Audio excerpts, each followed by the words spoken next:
ugomvi wetu mkubwa na Bro Ray ni hela. Naelewa?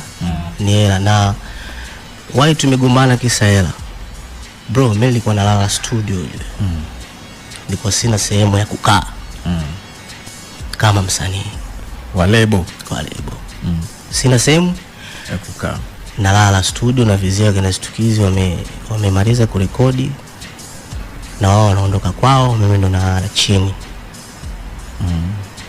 Na naelewa bro.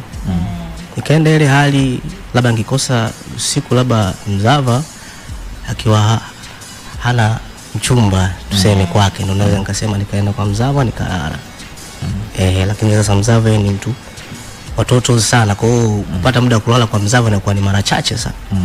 Kwa muda mwingi mimi nilikuwa nalala studio. Hicho ni cha kwanza kabisa kilichonifanya mimi nianze kufuatilia mimi nalala studio, msanii haya maisha gani? Bora sio maisha mazuri. Ikabidi mimi niangalie kwamba okay, kwani mimi siingizi pesa kwenye kazi zangu ambazo natoa? Ikabidi sasa mimi nimfuate bro, nimwambie bwana brother, nahitaji tuongee. Akaniambia sawa. Nikamwambia bwana bro, kwani mimi sijai kuingiza hela kwenye muziki? Bro akaniambia bwana, wewe hujai kuingiza hela hata 100. Hata 100. Ndicho nijibu bro. Hata 100 wewe hujai kuingiza.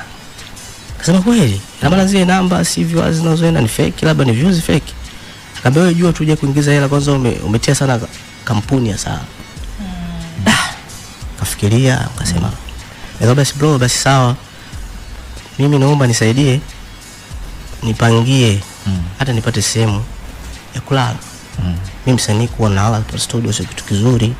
Of course pia ukizingatia studio nalala chini, mbavu zinauma, unaumia. Ukizingatia pia Next Level ni studio yenye vioo muda wote, mimi ni binadamu, naweza kaponyoka kioo kanidondokea. Nikapata matatizo.